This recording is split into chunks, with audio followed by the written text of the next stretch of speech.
நீங்கள் பார்த்து கொண்டிருப்பது ஆம்ஸ்டாங் டிவி.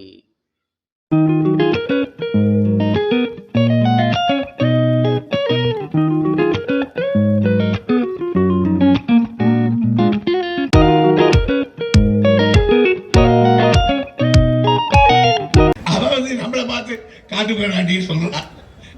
உங்களுக்கு என்னடா இலக்கியம் இருக்கு, எங்கிட்ட 10 பாட்டு 8 தொகை கிட்ட நீ காட்டு டெலிஃபோன் டைரக்டரி, ரயில்வே கைடு, இது 2 தவிர என்ன வச்சிருக்கேன் கேட்டாங்க.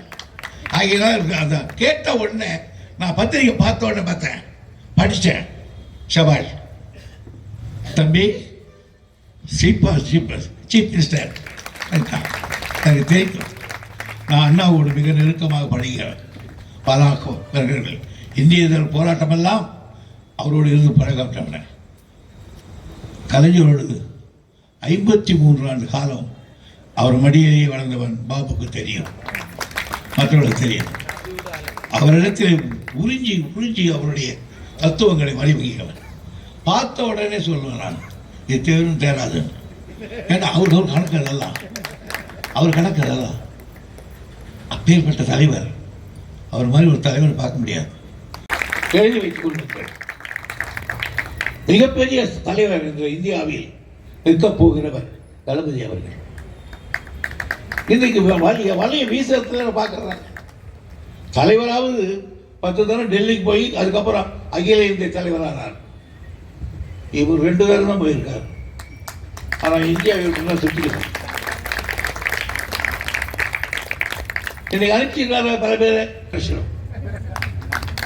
அதனால ஒரு நிதானி பண்றாரு பயங்கரத்தை.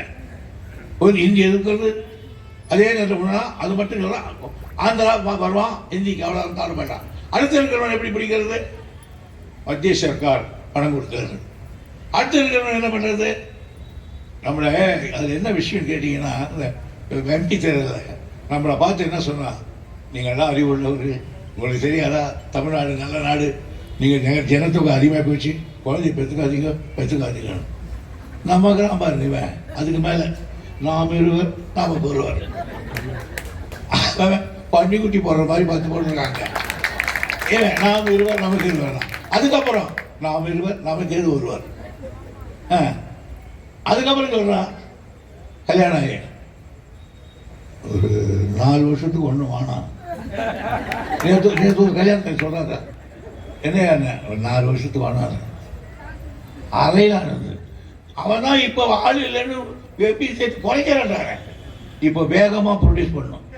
ஒன்று அவ்வளோ சிங் பண்ணினே ஒரு மனுஷன் தலைவர் அப்படி வர மாட்டார். வேறு வரட்டா தானே, தேவராஜ் வீட்டில் யார் யார் இருக்கிறாங்க, அந்த கட்சி செத்து போயிட்டாங்கன்னு இருக்காரா, பழைய ஆட்களை பூரா கேட்டு வர்றாரு. இவர் எப்படி நான் சொல்லுவேன், சில நேரங்கள் போன் வச்சுருக்காரு. அதாவது பின்னால் பேசினா விட்டு தெரியும். நாங்கள் போய் ஏமா ஒன்று என்னோட பேசுகிறோம், அதோட பேசுகிறேன், எதை பேசுறது தெரியாதான்.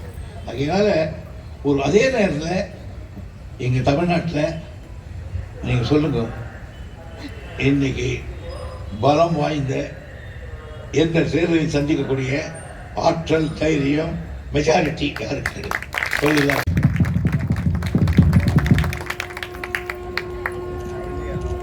வருகை புரிந்திருக்கும் அண்ணன் சென்னை கிழக்கு மாவட்ட செயலாளர் அவர்களுக்கும், துரைமுருகன் ஐயா அவர்களுக்கும், அண்ணன் கம்மன் செல்வேந்திரன் அவர்களுக்கும், தமிழ் பிரசன்னா அவர்களுக்கும் மற்றும் இங்கு வருகை புரிந்திருக்கும் அனைவருக்கும் நன்றி.